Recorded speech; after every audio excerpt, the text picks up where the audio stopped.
Hartlik welkom ook aan ons aanlyn kykers by die geleentheid op Sondag 20 April, dis Paasfees. Die Here leef, hy het opgestaan, hy het waarlik opgestaan en daarom leef ons ook saam met hom en deur hom.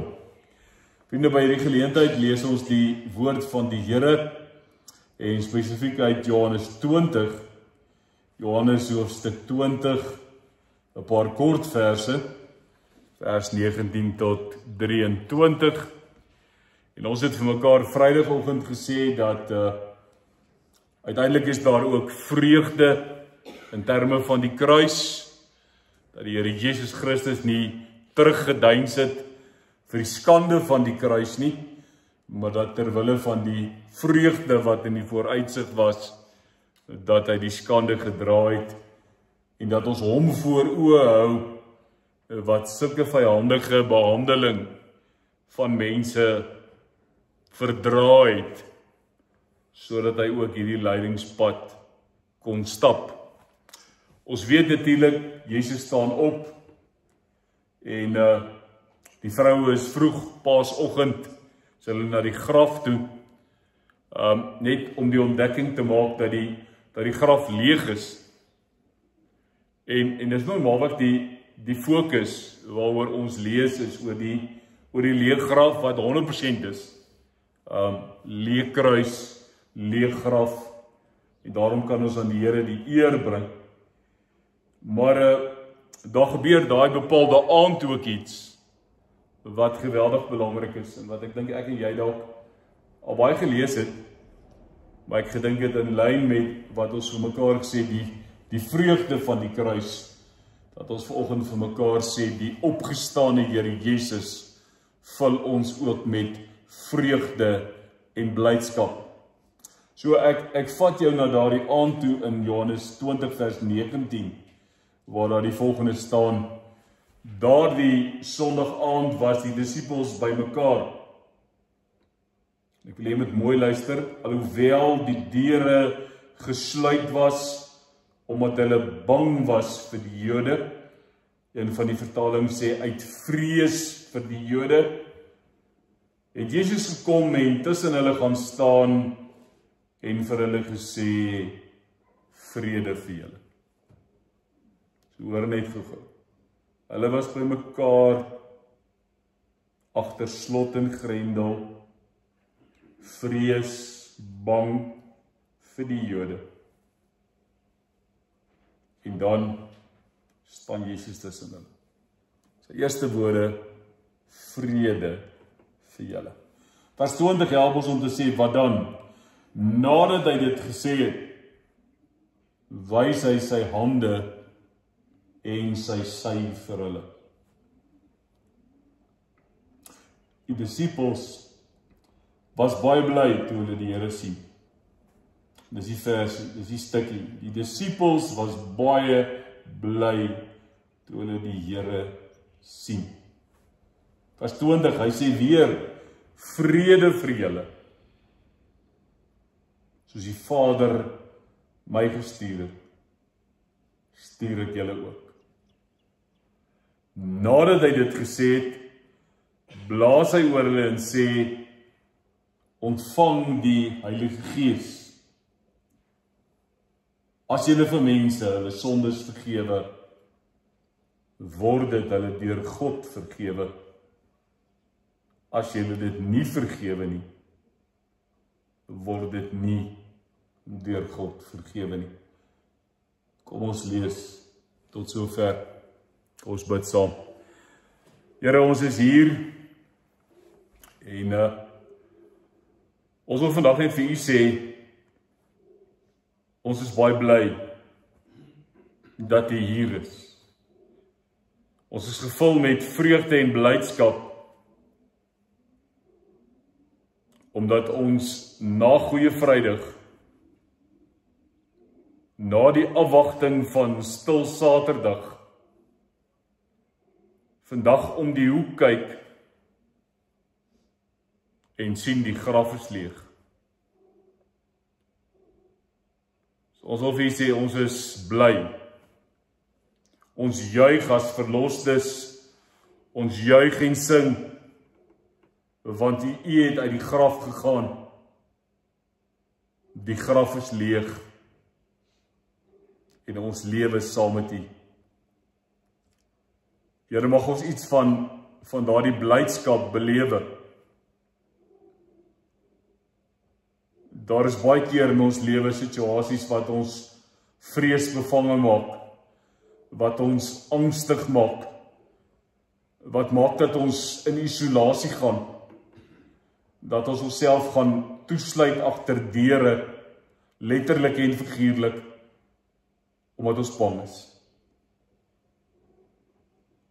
En elkeen wat vandag in hierdie gebou sit, kan getuig van die geleentheid in sy of haar lewe, waar U in daardie donker, afgesonderde, geïsoleerde situasie Uself bekend gemaak het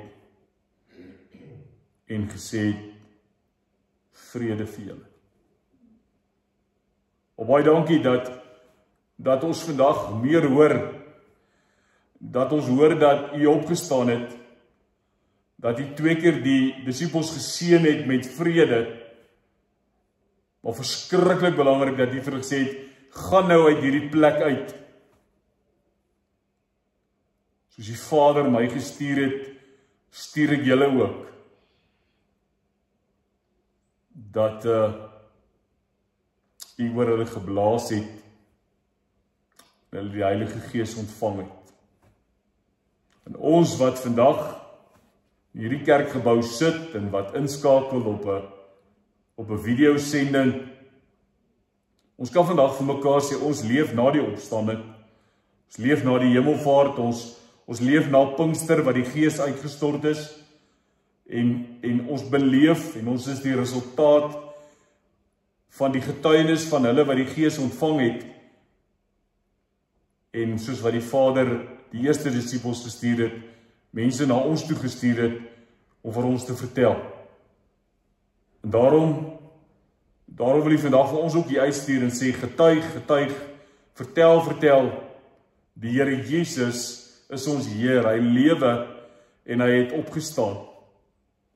En mag ons vreugde en blydskap so aansteeklik wees, dat dit ander mense nader trek, om deel te word van hierdie beweging, hierdie triomftog waarin ons meegevoer word, meer as oorwinnaars, deur hom wat vir ons lief is. Ons het uiteindelik die kruis vrygespring. Ons kan uiteindelik leef omdat U leef. En daarom sê ons saam met die disippels, Here, ons is bly. Ons is gevul met blydskap. Ons is vol vreugde en dankbaarheid, want U is hier. Amen. Vriende, ons het vir mekaar gesê, Vrydag, die noodlottige gebeure wat in die 3de jaar van Jesus se aardse bediening plaasgevind het, naamlik sy kruisiging. Vir 3 jaar het Jesus die mensdom gedien, en telkens deur daardie tyd is daar gesoek na geleenthede om hom dood te maak. Ons het in hierdie lydenstyd beleef en ervaar dat sy teestanders telkens gesoek het na iets om hom te laat sterf. So uiteindelik slaag hulle. Ons het dit so 2-3 weke terug gelees, dat hulle met vals en onregverdige beskuldigings gekom het. Uiteindelik die hele profesie oor die kruisiging en opstanding van Jesus misverstaan het. Toe hulle vir hom sê, jy wat sê jy sal die tempel afbreek en in 3 dae weer opbou, red jouself en red ons ook. So hulle het verkeerd verstaan. Hulle slaag uiteindelik daar. En dan weet ons hy is ondervra, en dan erken hy uit die mond van die man wat hom verhoor, erken hy dat hy die seun van God is, dat hy die Christus is. Maar die sameswering tussen die verskillende leiers van destyds loop uit op sy kruisiging. Dit wat ons Vrydag beleef het, dit wat ons Vrydag herdenk het. Maar as ek dan kyk na die prentjie op die skerm en ek kan my hande ophef op hierdie Sondag en ek sien 'n kruis wat leeg is, dan moet ek vir myself sê, wat dan? Na Jesus se dood is daar 'n sombere atmosfeer.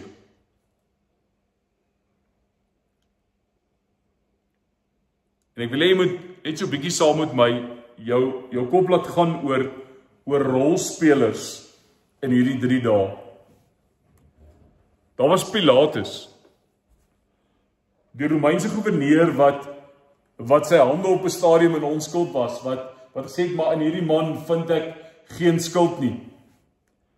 Wat gevra het, nou maar, wat moet ek met hom doen? En wat dan uiteindelik toegelaat het dat 'n onskuldige man gekruisig word. So ek vermoed hy dalk so 'n bietjie terugflitse gehad. Hy was nie heel gemaklik in sy gemoed nie. Romeinse soldate het geweet voordat Jesus sy laaste asem uitblaas, dis nie net nog iemand wat gekruisig is nie. Dis nie net nog iemand wat besig is om daardie Vrydag te sterf nie. Inteendeel, nadat hy sy laaste asem uitgeblaas het, is dit die Romeinse offisier wat sê, na aanleiding van wat hy sien gebeur het, hierdie man was werklik onskuldig. Herodes het probeer om die herinnering aan Jesus uit te wis, maar sy gewete het hom nie tot rus laat kom. Elke lid van die Joodse Raad, wat deel was van die sameswering, wat deel was van die komplot om hom te laat doodmaak, hulle moes jou waarskynlik skuldgevoelens gehad het. En dan lees ons oor die skare. Nou wil ek vir jou sê, onthou net 7 dae terug hier by ons, Palm Sondag, die intog in Jerusalem, dieselfde mense wat gesê het, Hosanna, Halleluja, loof hom wat in die naam van die Here kom. Hulle is dieselfde mense wat toe Pilatus vra, wat moet ek met hom maak, toe sê hulle, kruisig hom. En nou lees ek oor hulle, al die mense wat saamgedrom het, nou is dit nogal mooi dat die Afrikaans dit so uitdruk, al die mense wat saamgedrom het om na die skouspel te kyk, en gesien het wat daar gebeur het, sê die Afrikaanse vertaling, hulle het versla huis toe gegaan.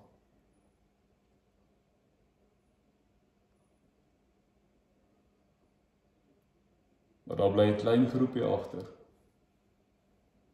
Jesus se naby volgelinge, sy disippels, die klompie vroue. En dis seker die hartseerste mense wat op daardie stadium in Jerusalem was, want hulle leermeester, hulle rabbi, het aan 'n kruis gesterf.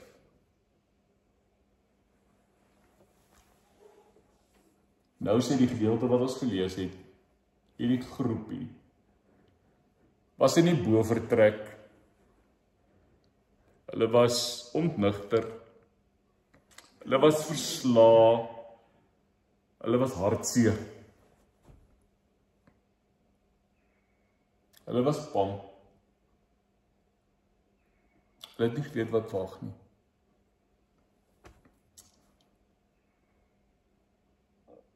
En aan daardie groep verskyn die opgestane Here Jesus daardie Sondag aand.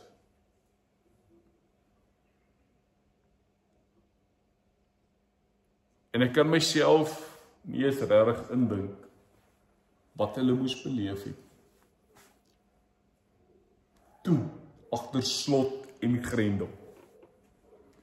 Bang, gevul met vrees vir die Jode.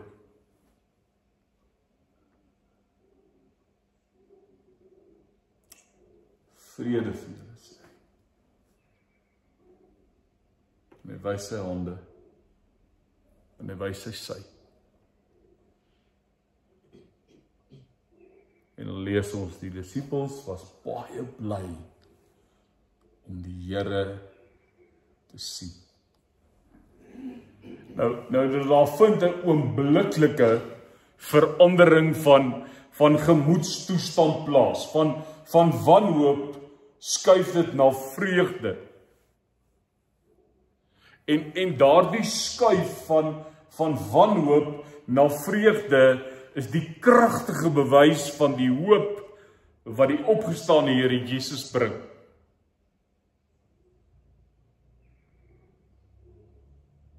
Dalk het jy hierdie naweek in die stil word sedert Goeie Vrydagoggend, gister se stil Saterdag, iets in jou omstandighede gehad waar die opgestane Here Jesus jou gemoedstoestand kon verander het.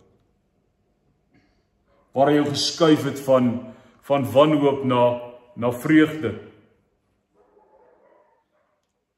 Want wat gebeur met hierdie disippels? Hulle was bly want dieselfde Jesus wat hulle Vrydag daar sien hang het, wat hulle gesien het toe hy die laaste asem uitgeblaas het, hy's nou tussen hulle.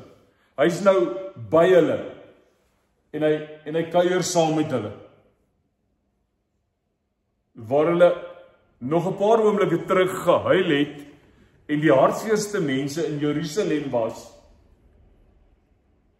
is hulle beste vriend terug uit die graf uit en daar is groot blydskap.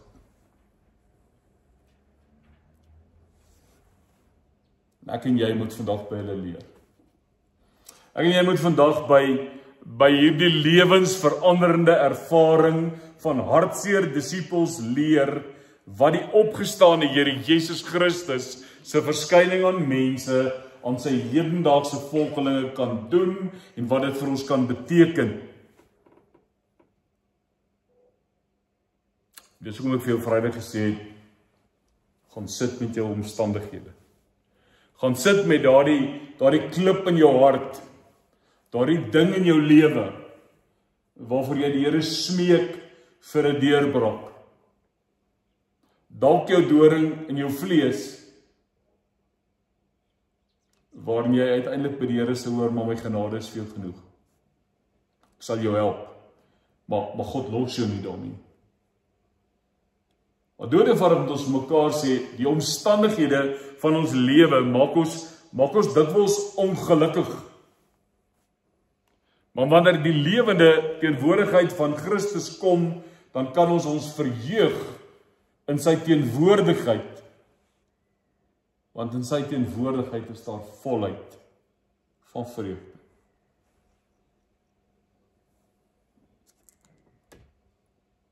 Ek wil hê jy moet met die volgende sinnetjie mooi probeer onthou. Klink na speel met woorde, maar luister mooi. Dit wat die verskil vir die eerste disippels gemaak het, was nie die aankondiging van Jesus se opstanding nie, maar sy verskyning aan hulle daardie sonnaand.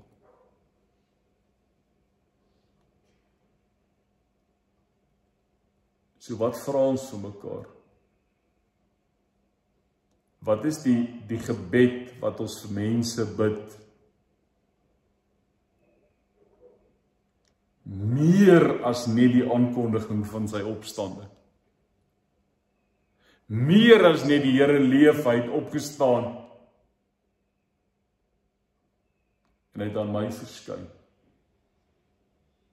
Want onthou nou, en ek het dit doelbewus nie bygelees nie, want ek wil hê jy moet vers 24 en verder op jou eie Thomas se hele storie gaan lees. Want eintlik sou mens vers 24 en 25 as jy na die indeling in die Afrikaanse Bybel kyk, jy kon bylees. Maar wat belangrik is dat 'n mens, dat jy uiteindelik vir mekaar sê, daai twee versies van hy was nie by nie, en toe is hy by, daai vorm 'n geheel prentjie. Maar gaan lees gerus weer Thomas se storie. Kom is dit belangrik dat die opgestane Here Jesus mense 'n belewenis het van sy verskyning, van sy magtige teenwoordigheid, sy by ons wees, ons belewenis dat hy met ons is. Daai hele vir Thomas. Wat Thomas gesê het, hy sê, as ek nie my vingers vat en in die hand in die gate druk en my hand in die sy en dit gaan ek nie glo nie.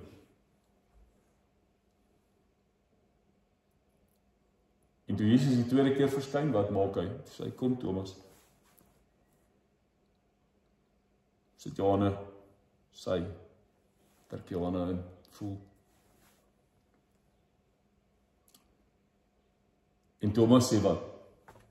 My Here, my God. So as mense soos Thomas,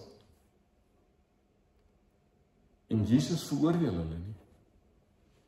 Hy sê, ek verstaan wat jy nodig het. So kom.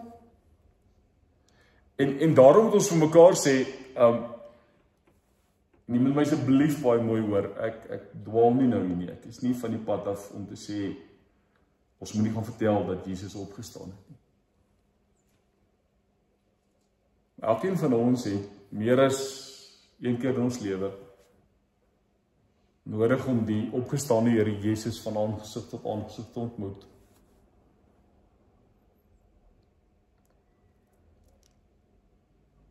So die verskil daardie aand was Jesus se verskyning. Jesus se kalmerende woorde, vrede vir julle. So die vraag is vandag, hoe maak die opgestane Here Jesus hedendaagse disippels vir my en vir jou bly? Hoe vul hy ons met vreugde en tevredenheid? Hoe maak hy ons gelukkig? Hoe maak hy ons geseënd?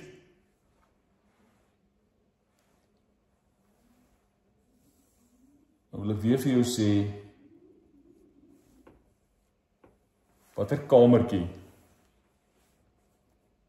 in jou lewe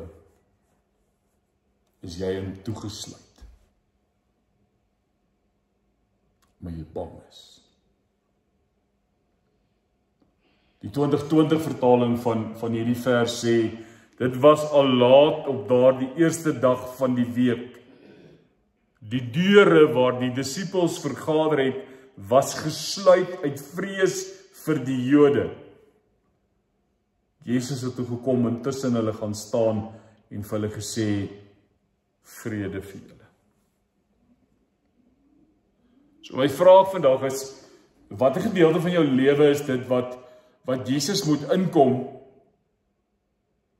en waar jy hom onverwags gaan ontmoet, terwyl jy worstel met jou vrees,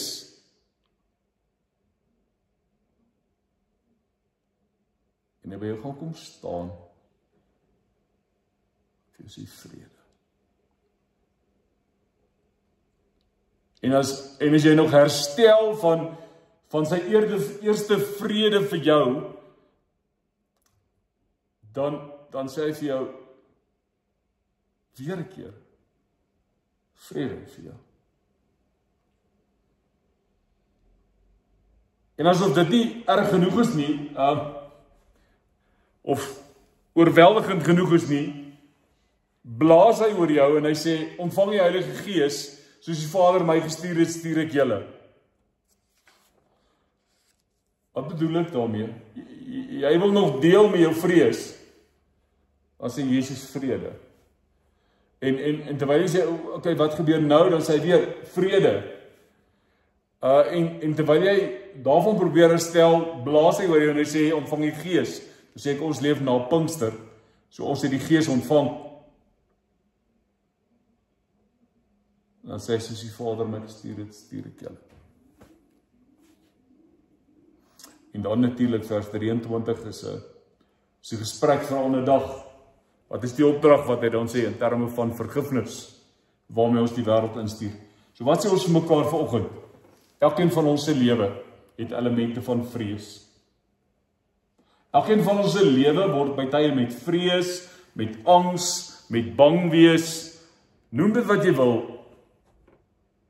Ons omstandighede het dit in, ons is gevul daarmee.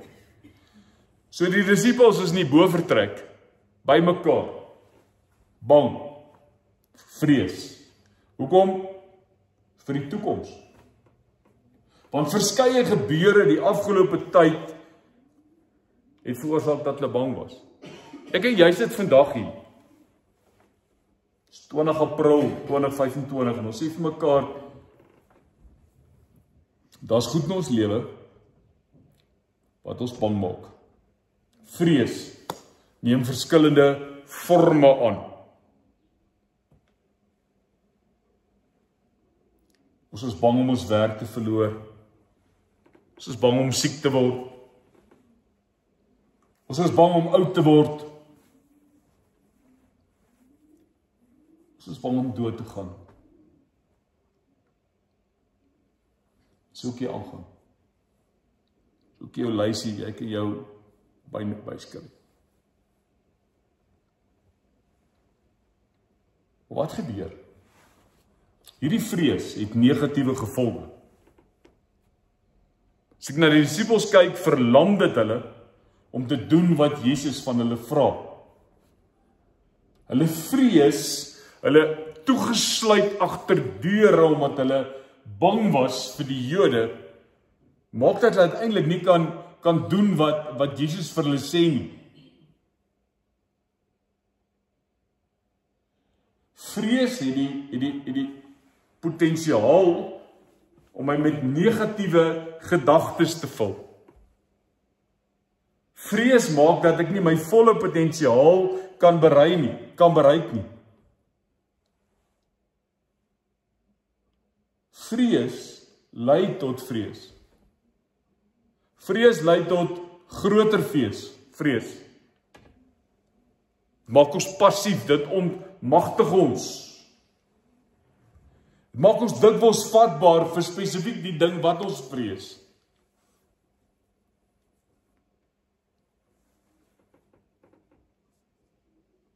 Ek wil dit weer vir jou sê. Jy wat in jou kamertjie is, jy wat in jou spreekwoordelike bovertrek agter toegeslote deure is, die opgestane Christus kan jou vrese hanteer. Want vir 'n groep paniekbevange disippels sê Jesus, vrede vir julle. En hy sê dit 'n tweede keer. So hy gee gemoedsrus en hy gee ook die moed om die vrees te trotseer.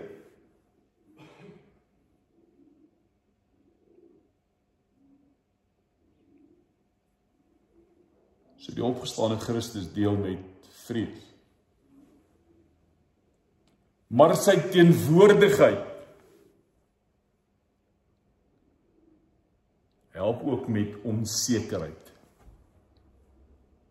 Ons gaan net so 'n bietjie terug. 3 jaar lank leef hierdie mense saam met Jesus.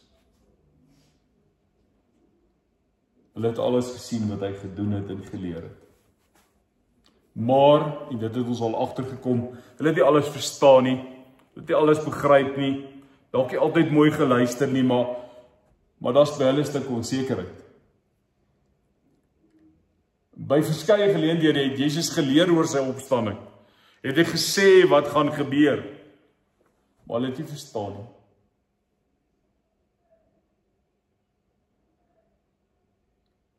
Daar die gesprek met die Emmausgangers.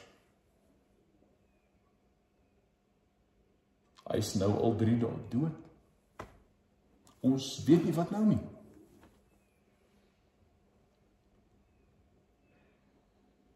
Vriende, ons is by tye self onseker. Is 2025 in Suid-Afrika en die wêreld.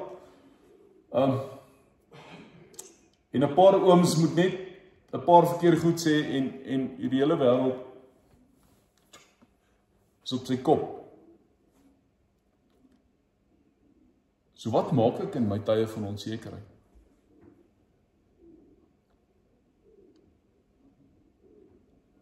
Ek is op 'n geloofsreis. En daai geloofsreis saam met die Meester help my om te groei. Want wat het ons vir mekaar gesê? Ek moet hoe langer hoe meer soos Jesus word. Die geloofsvorming wat Christus in my lewe kom doen is, ek moet meer soos hy word. So hierdie Meester sal moet wie ek loop, sy karakter moet in my gevestig word. Hy moet meer word en ek minder. So ek moet sy karakter ontdek. Ek moet dit ontwikkel in my lewe, ek moet dit inoefen in my lewe. En daarom is dit nodig dat ek daagliks met sy beloftes in sy woord gaan sit, sodat ek kan groei. Sodat ek nie net in die dag van my vrees en die dag van my onsekerheid die Bybel vat en so begin blaai, op soek na een of ander ietsie, wat my net vandag kan laat beter voel, of vir hierdie oomblik kan laat beter voel. En daarmee ontken ek nie dat die Here in 'n oomblik 'n spesifieke teks vir jou kan gee, waarmee hy jou kan help in jou omstandighede nie. Maar deeglike studie van die woord is eerder aan die orde van die dag as skielike naslaan of 'n vreesbevange soek na teks vir my situasie. Geloofsgroei, hoe langer, hoe meer soos Jesus. So ek lees die woord, ek kry God se beloftes, wat ek in my hart kan bewaar. Want ons tye wanneer ek in my donker bovertrek sit, wat ek dalk nie my Bybel by my het nie. Ek het nie my selfoon met YouVersion by my nie. Ek het nie my tablet of my rekenaar nie. En dan moet die boodskappe, die beloftes van God so in my lewe ingebrand wees, so deel van my bestaan, van my DNA wees, dat ek daaruit kan leef. Dat dit my kan voed, dat dit my kan kalmeer, dat dit my sekerheid kan gee, vastheid in my omstandighede.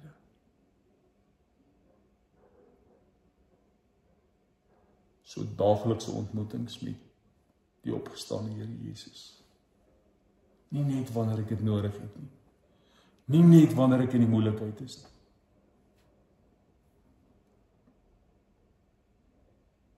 Laaste enetjie.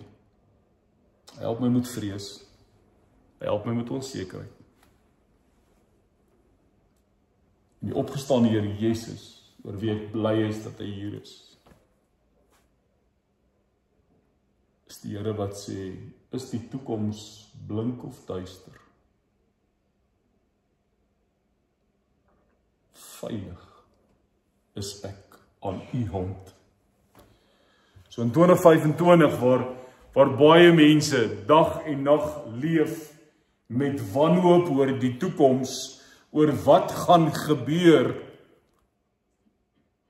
het ek 'n lewende en opgestane Here Jesus wat by ons is en sê, vrede vir julle. Kom tot rus.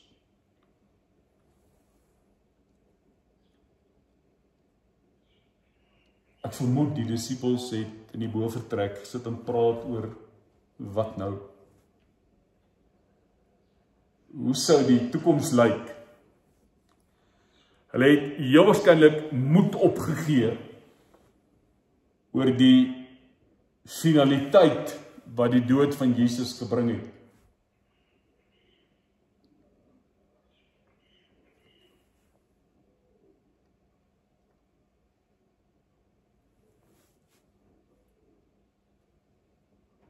Maar jy kan moedig saam met Jesus se ander kinders loop deur die onbekende land, die toekoms in. Want die opgestane Here Jesus ontsluit 'n hoopvervulde toekoms met sy verskyning aan die disippels. Want omdat hy leef, sal elkeen van sy volgelinge ook lewe. Hy was dood. Ek sê weer, hulle het die graf gesien toe die klip voorgerol is. Nou die vrouens op pad was graf toe, was dit op every koetie en hulle agterkop is, wie gaan ons die klip wegrol?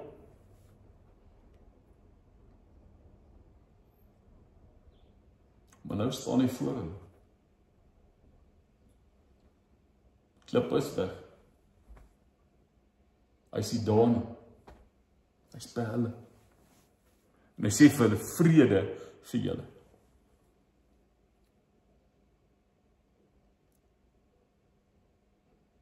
Nou lees die Afrikaanse Bybel vir almal sê ietsie oor, hy sê, nadat Jesus hierdie vrede vir julle gesê het hy vir hulle gewys hoe lyk sy hande, en hy het vir hulle ook gewys hoe lyk dit in sy sy, waar die soldaat die spies gesteek het. En dan vertaal hulle daar, dan sê hulle, die disippels was verheug om die Here te sien. Nou vra ek net vanoggend, hoe lyk jou vreugde? Hoe lyk jou blydskap? Is jy vandag verheug? Is jy bly? Is jy dankbaar? Is jy vervul met ontzag? Wanneer die Here in jou toegesluite bovertrek inkom en sê, hier's ek lewe, vrede vir jou.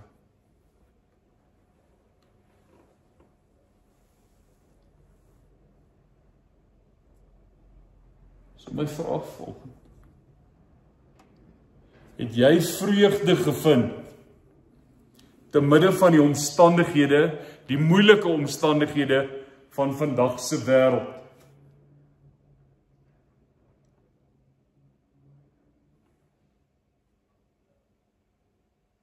Vreugde en blydskap en vrede sonder die opgestane Here Jesus onmoontlik.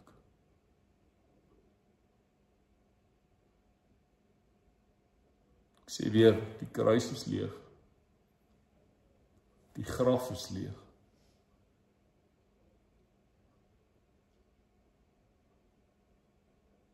So dit Vrydag gelees, hy sit aan die regterkant van die Vader, van waar hy weer sal kom.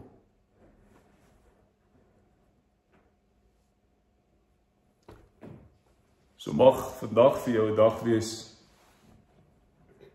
waar jy net weer Jesus se teenwoordigheid gaan soek, waar jy oop genoeg is dat hy onverwags in jou bovertrek kan inloop en vir jou sê vrede.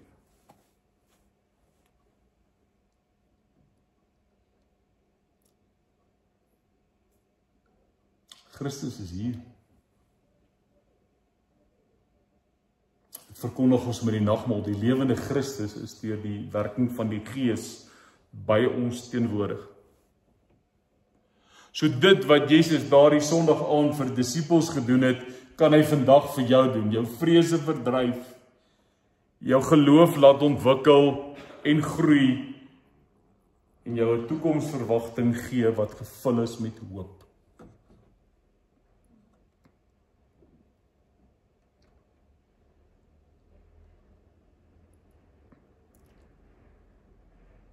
Dit is my fenomenaal. As jy kyk na die beweging in hierdie 4 verse.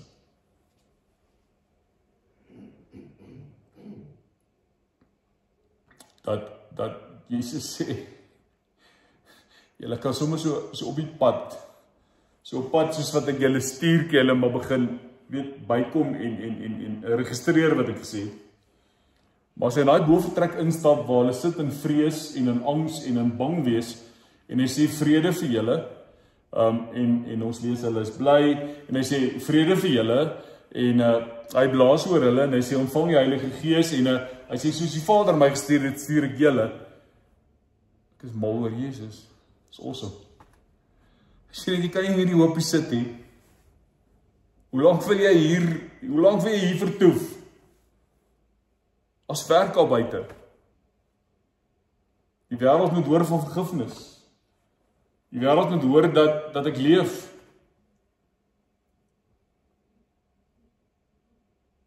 So ek wil ook vir jou sê, as jy daar sit, indien Jesus verskyn, en hy sê vrede vir jou, geniet die oomblik. As dit oorweldigend is, gaan hy jou heel waarskynlik weer geruststel en sê vrede vir jou. Maar moet dan nou nie verbaas wees as hy sê, jy leef in 2025. Jy het reeds die Heilige Gees ontvang. Soos die Vader my gestuur het, stuur ek julle. So mag ek vanoggend na Pinkster in die woorde van ons opgestane en lewende Here Jesus Christus vir jou sê, soos die Vader hom gestuur het, stuur hy jou vandag.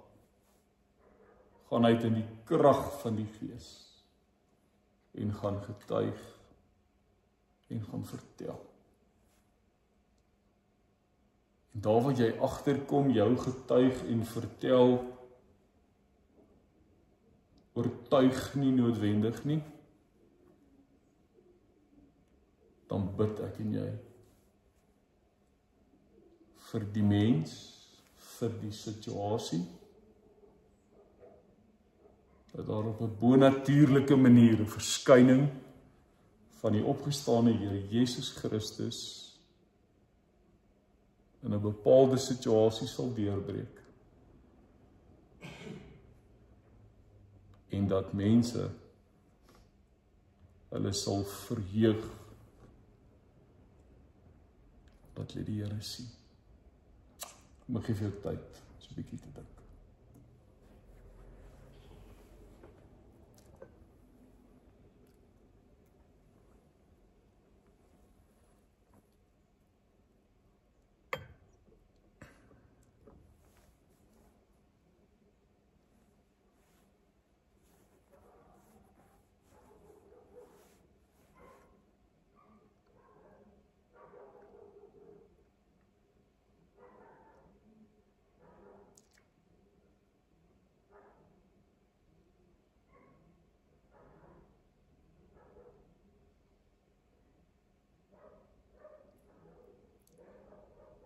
Here, U leef. U is hier. U is deur die Gees by ons teenwoordig. Daarom bid ek vandag dat dit wat U daardie Sondag aand vir disippels gedoen het, dat U dit vandag ook vir mense doen. Hulle vrese verdryf, hulle geloof laat ontwikkel en groei, en vir hulle toekomsverwagting gee, gevul met lewende hoop. Ons aanvaar vanoggend U woord, soos die Vader my gestuur het, stuur ek julle. En dan weet ons, dis in die krag en met die krag van die Heilige Gees. Amen. En ons gaan ook by hierdie geleentheid vandag nagmaal gebruik, en dis my gebed dat die Here dit ook aan jou liggaam sal seën, dat met brood en wyn die opgestaane Here Jesus Christus volgens jou vrese verdryf. Dat dit jou geloof sal ontwikkel, dat jy sal groei, en dat jy hier uitstap as iemand met 'n toekomsverwagting, gevul met lewende hoop.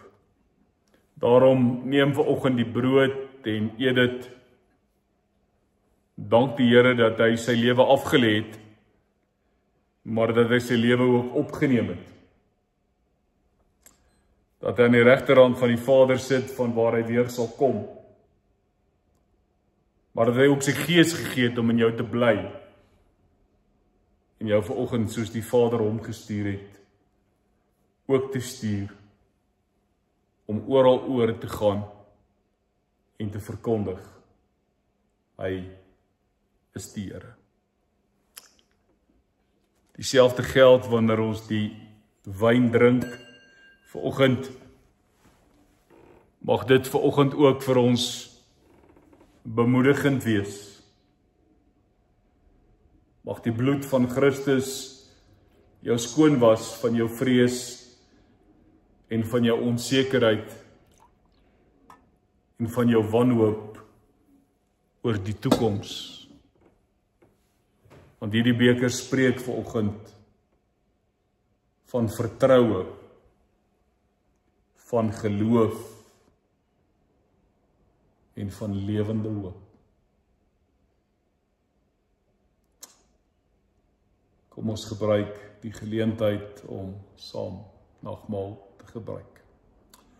Ons groet ons aanlyn kykers tot 'n volgende keer. Totsiens.